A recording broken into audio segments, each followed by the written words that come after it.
So, welcome back to the Beast Game podcast. Tom Cruise's Mission Impossible: Dead Reckoning, filmed during COVID. So, Tom Cruise really wanted this movie to come out. It is directed by Tom Cruise's longtime director, Christopher McQuarrie. I think he had done Ghost Protocol. He did Rogue Nation, Ghost Protocol, Fallout. I think he had written Jack Reacher that starred Tom Cruise. He wrote Maverick. He wrote part of Edge of Tomorrow. So again, has his hooks into Tom Cruise. I mean, Tom Cruise partner. That's his film partner. I mean, Tom Cruise has like maybe 2 or 3 people that he tends to work with all the time. Christopher McQuarrie is just kind of like one of the more frequent people. It's also written by Bruce Geller, Eric Jenderson. It stars Tom Cruise, Haley Atwell, because Matt and I were watching. It's like, where do we know her from? Peggy Carter. Yep. Major Peggy Carter. Also Ving Rhames, and then Simon Pegg's in the movie. Becca Ferguson's in the movie. Vanessa Kirby's in the movie. And also Esau Morales, Palm Clementif, like however you say her last name. That's it. The movie starts off, basically it's like the hunt for Red October. There is a Russian sub that American sub in their sights. They believe that they're being tracked. And one of the things that they're going to use is a torpedo to blow up the American sub. But what it turns out to be is that there is no sub. After the torpedoes let go, the torpedo kind of circles around, blows up the Russian sub. Seeing Ethan Hunt, he is then on a mission to find Ilsa Faust, that somehow what she has is also connected to this submarine that has sank. Trying to find her, something happens. They claim that she dies. Directors of the IMF, Mr. Kittredge, is having a meeting with the director of national intelligence. This strange guy that just kind of shows up in this meeting. So there's a whole bunch of big wigs in the government. This one guy shows up. Then it turns out to be Tom Cruise in the mask. He knocks out everybody in the meeting except for Kittredge. You start finding out that there's this experimental AI that is just known as the Entity, that everyone is concerned about, that the Entity is technically, think about it as Skynet, that is self-aware. At some point, this key that was also on the sub, that you have to find the pieces of the key and do something with AI. They don't know what it does, at least early on in the movie. But it is a sentient AI. It is ChatGPT on a rampage, drunken stupor. You need to stop it. Let's go to Big Mike, because Big Mike likes Tom Cruise. And as we had explained before, that Tom Cruise makes movies for you specifically, Mike. How did you feel about Mission Impossible: Dead Reckoning? Bear with me because I'm actually inside the pool doing something. So Big Mike having that pool party, yo.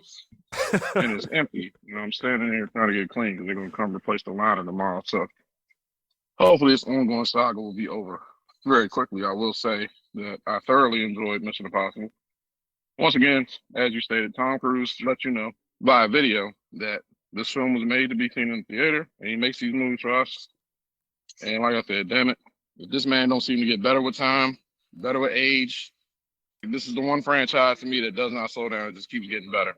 If you look at this in context of Fast and the Furious, where Fast and the Furious just kind of got dumb at a certain point, and this movie still takes itself seriously because of Tom Cruise. But go ahead. I mean, aside from phenomenal acting, even Haley Atwell, I think she did a really good job. Like, you don't need to go back to Marvel to even see what she did then, because she did so much better than this. The writing was fantastic. The directing was fantastic. Like I said, the stunts, I'm always talking about Tom Cruise, the stunts, because, again, he does everything. So when you see these effects and these different things, other than the scenery, majority of it is not CGI. It's actually him. Like, they actually threw a train off a cliff in Norway for when the train broke. Mm-hmm. Like, these are real things that they do. And then, once again, they kind of give you little tidbits each movie, keep you enthralled. For instance, this one, they hinted at the fact of everybody was given a choice. And so now you know that Ethan apparently had a life prior to the IMF that wasn't on the positive side. Mm-hmm. And at some point, rather than go to jail, he had a choice. And I'm assuming in the next one, they might touch on this a bit because he knows Gabriel. The main villain and Tom Cruise has history for some reason. Yeah, it's unexplained for most of the movie, but they explain it somewhat towards the end of the movie. Go ahead. Yeah, and I think they're doing that just to set up part two to get, I think, more in depth with what Ian's past might have been, how they know each other, who Gabriel actually is. It's also kind of relevant to the time. I mean, hell, they're on strike now partially because of the AI thing and protections. And now you got the main villain being a artificial intelligence that's sentient. Current, really good writing, really good story. Action was phenomenal. It's 2.5 hours, I think 2 hours 36 minutes, and I swear I didn't feel like it was. I came out of the movie like, oh, it's been that long already. No, there were no dull moments to me. He keeps the same people. He works with the same people, and the formula just works. So if it works, why are you going to break it or not continue that? Two, to me, is the example of what everybody else in Hollywood needs to strive to be doing. He gets it. It's not about pushing some social issues, not about representation, all this other stuff. It's writing a good movie, directing a good movie, good acting, and giving people what they want to see, and just delivering every time. And to me, if you go with that formula as simple as it is, then you'll work. It'll work. And this is proof of the pudding. I mean, this is 7. There's going to be an 8, depending on how they do. I wouldn't be surprised if they do a 9 or 10, but I have no doubt that it'll still be a fantastic movie one way or another. All right, so let's go to Keith. Keith, how did you feel about Mission Impossible? I had high expectations and it managed to exceed it. I came in there like, this is going to be great. And I'm like, oh my God. One of the best things about it was that at the very beginning, they were going through showing the submarine disaster. And then you go through Kitcher's explanation of what was going on. And if you look at that time, first 15 minutes of the movie, Tom Cruise wasn't even in it. And the movie was still good. So if your star doesn't even need to show up in your movie, that tells me it's well directed, it's well written. Plus, I want to say that cold open was probably about like 20 minutes of it before they showed the title card. Yes. And by the time it got on there, when Cruise popped on the scene, it was on. Everything from that beginning, that opening montage, everything from the very beginning to the very end. And one thing I noticed Mission Impossible didn't really do, they didn't do the quirky villains that James Bond did. Mm-hmm. But with Palm in the situation, she was that quirky Bond type villain. He was a henchwoman, but yeah. I don't need James Bond anymore. Esau Morales was the shit. I'm like, that dude can move. I'm like, yeah, Matt said that. Matt said that when we watched it. He's like, yo, that dude's good. I'm like, that dude's good. I'm like, Esau Morales looks good. Is he back? He really never really kind of blew up to that A-list status, but he's kind of always been on the peripheral, on the fringe, so to speak. But Esau looked good. I mean, he was doing his thing. Okay. I remember him from Ozark. He was awesome in Ozark. The way they set him up, you got to have good writing to set up a villain that has history with your lead, and you barely go into that history. There's no exposition in this. Front-loaded exposition with Kittrix, where he was talking and debriefing someone. You kind of sat there, but at the same time, it was such a compelling story that he was telling, the way that whole tale was being woven. You're caught up in it, and then all of a sudden it's like, oh, shit, we got Skynet in this? So this is Skynet. Okay. Tom Cruise is the man to take care of it. Okay, I'll believe it. One man in the world who has the strength of will to destroy it, and that's Tom Cruise. And I absolutely fucking believed it. The only downside I want to say to this whole thing, and it was a negative only because it was supposed to be, and that was Haley Atwell's character, Grace. She was starting to get on my damn nerves. At one point I was like, if you don't listen to Tom Cruise, if you don't listen to what the fuck he's trying to tell you to do, let's get on with it, I'm going to be pissed. If you thought about it, doesn't know what the hell is going on, she's a grifter, hired to do a job by one person, that's the only person that she possibly knows.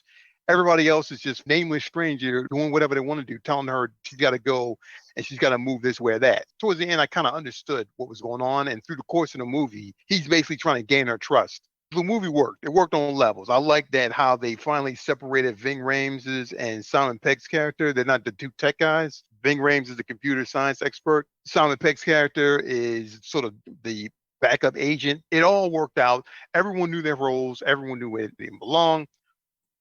Stunts were phenomenal. I was appreciative of the lack of CGI and the use of practical effects.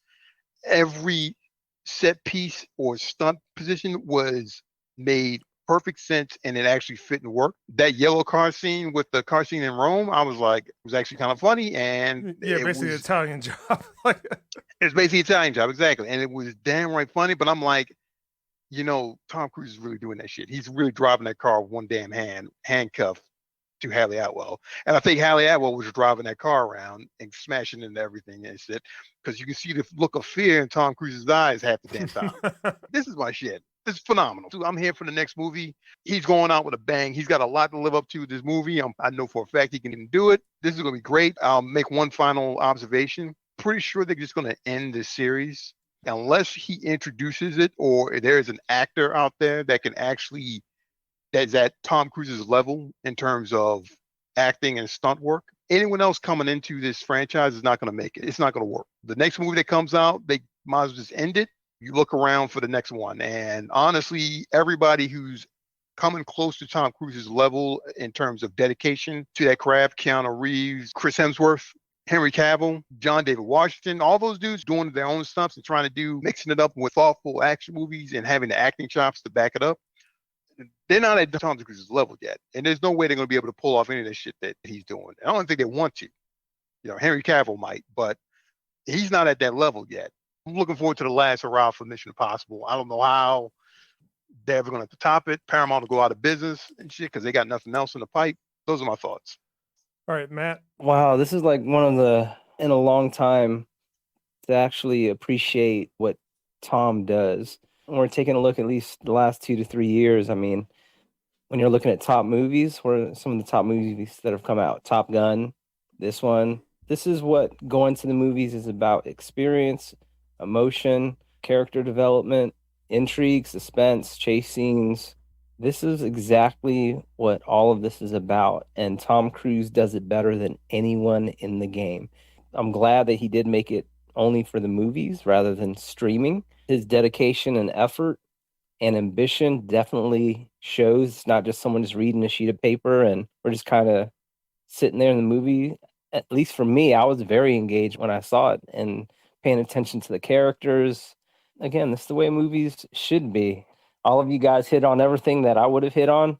Like Mike said earlier, hey, there's nothing as far as like any agendas. This is just a movie, pure storytelling at its finest. Can't wait for the next one. Like I think Keith hit on it earlier, it was about 15, 20 minutes until we even saw the main character. Everything felt significant. Typically, like with movies that have come out, at least lately, there's a dull period where you're like, you know what, nothing's really going on. I'm just going to go to the bathroom and then come back and as if nothing happened. With this movie, I felt like, hey, if I had to get up and go somewhere, I'd probably miss a vital piece and then be like, all right, I might have to come back again. This movie, I'll definitely see again. Action was definitely on point, and especially after so many Mission Impossible movies, you'd think that would get old. So as far as like the formula that he has discovered, like Mike said earlier, hey, it works, keep doing it, but do it better. And he does it every time. Unlike movies like Fast and Furious, now it's just getting ridiculous. This is something I'm really looking forward to. And it's going to be a sad day when this franchise ends. I just hope Tom sticks around a little bit more for his other movies that he's done and maybe develop those franchises. It's just an amazing movie. I really, really enjoyed it. I will say this. Tom Cruise is the same person in almost every movie that he's in. And this movie follows the same Tom Cruise formula where you have him playing opposite a female lead, but the female lead is also an equal. For whatever reason, this formula works for Tom Cruise, except for The Mummy. But this movie is great because, again, Tom Cruise is out there. He's doing it for you. He's doing it for Mike. He's doing it for Keith. He's doing it for Matt. He's doing it for me. He's doing it for all his fans. Tom Cruise has made you forget about Scientology. He just said, look, all right, you're going to criticize me? Let me just come out with these bomb movies. Yo.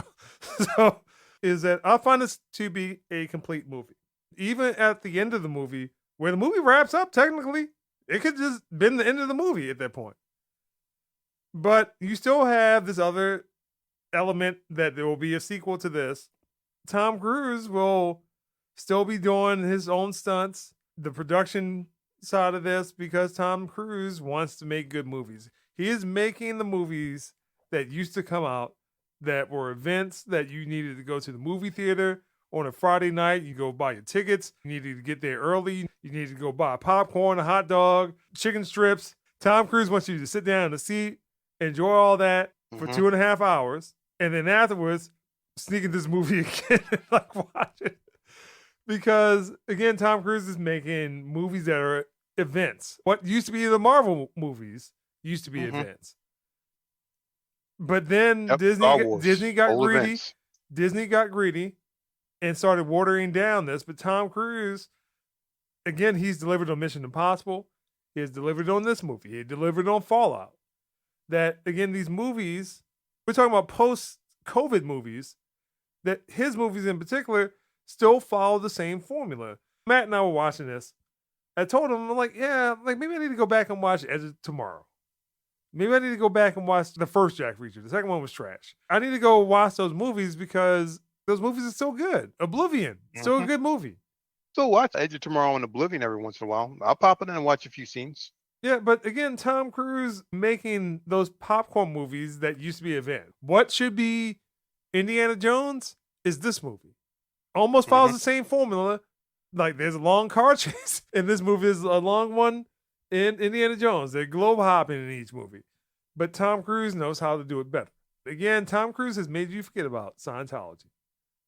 Plain and simple, just by being an awesome actor. And again, he is the same person in every movie. He doesn't have to do much, but what he's doing, compensating for that and delivering a great movie. To a point where this old style of filmmaking needs to come back. The Marvel iteration, we've had the Star Wars iteration, we've had the young adult novel iteration. A lot of those things have eventually failed, but why is Tom Cruise succeeding? I don't know, but again, he's making old school movies. Ghost Protocol, I still think about that movie. That dude was out in the building, hanging out there on a cable, swinging around. I'm like, Tom Cruise is really doing that. Let's go to scores so we can kind of wrap this up. So, Big Mike, what score would you give Dead Reckoning Part 1? For whatever reason, I'm still at 9.5, and I don't know why. I just am. That's just where I'm at. I kind of feel like if I see it again, I'm probably going to end up changing that to a 10. My gut feeling right now is just 9.5. Like I said, solid movie. I don't have any real major complaints with it. Completely looking forward to the next one. And I just think right now, like I said, Tom Cruise is the blueprint. Like, if you're not following what this dude's doing, then you're just setting yourself up for failure because this dude is going to continue to succeed and just continue to deliver. And without spoiling anything, the other thing that I did want to mention outside doing whatever, I wouldn't really focus too much. The movie had consequences at points too. Yeah. And that's something that I always like. Because after a while, you kind of like, y'all just doing stuff. And Fast and the Furious formula, oh man, well, it's all about family. People die in this movie. Really, really good movie. I definitely want to see it again, watching the old ones. Rogue Nation, Fallout, I think, Ghost Protocol, all those were on like last week, and I swear to God, the second day I was cutting TV on, they were on. Never changed channel. Like, I just sit there and watch all these over. I can start from one and watch all the way up through this one right now. It would not bother me one bit. They just never get old. Like, they age completely well. And to me, that's just something that just doesn't happen in movies a lot anymore. I don't know if it's going to beat out Oppenheimer and Barbie this weekend, but if you're not going to see either one of those, I suggest any and everybody get you a ticket and go see Mission Impossible because you will not be disappointed at all. So, Keith, what score would you give Mission Impossible? I'm going to give it a 9.5. Unlike Mike, I know why it's not a perfect 10. There was an element of predictability about it. Something happened to a character. I knew that shit was going to happen. Do it and get it over with already. Like, stop trying to draw it out. It's one of those things where there was a moment, Haley Atwell's character, Grace, did something stupid, and there was no real explanation for why she did that stupid shit. And it got something fucked up. Kind of like, oh, for fuck's sakes. Like, this is stupid as fuck. But other than that, it's spot on entertainment. I'm going to be watching this movie. I will rewatch the entire Mission Impossible library with the exception of 3. Over and over again. I can watch all those things. I can even watch J.J. Abrams is Keith arch nemesis. Fuck J.J. Abrams. So, and I'm glad that Bad Robot production shit got taken out of the marquee. He had nothing to do with this shit. Beautiful filmmaking. The MacGuffin was a damn villain. I loved it. That's a twist. Tom Cruise is out to kill Skynet, stop the Terminator and the Rise of the Machines. Only Tom Cruise can do this show. And I'm all about that shit. 9.5. All right, Matt. I'll be the first to give this movie a 10. I mean, I thoroughly enjoyed it. I really wasn't paying attention to the time because I was entertained. I was intrigued. So I have no problem with giving it a 10 because I plan on watching it again. I mean, the movie was so good. I actually watched the movie before it just to tie things together because it's been a while since I've seen Mission Impossible. And typically for me, I'm just like, it's a movie, it's done. kind of drawed me in back to movies past to see how everything ties in together. 10, enjoyed it, loved it, can't wait to see it. I'll be first in line when part 2 comes out. One or two small nitpicks. So one is that Haley Atwell shenanigans, like early on in the movie, that, hey, I'm just not going to listen. Regardless of how it's written. She was thick though. Yeah, but there was like some kind of back and forth between her and Tom Cruise, some one-uppery every now and then about pickpocketing and things like that. So that's one. And then like maybe towards the end, I was trying to understand Palm Clementif, her angle towards the end of the movie. Other than that, I will say that Tom Cruise kind of ripped off the Captain America, the Winter Soldier storyline where there's this kind of rogue AI that is picking off people to kill. What happened in this movie? And like, if you're going to do that, at least you picked a good movie to do it. I mean, it is not the formula for it, but it is like some of the catalysts that obviously Hydra came up with an AI that wanted to kill certain people, which is somewhat along the lines of this movie, if you look at it. And then also Terminator 2. Spoiling a lot of things, Tom Cruise has done it again, plain and simple. He will continue to do it. Tom Cruise makes movies for you. He makes movies for your soul.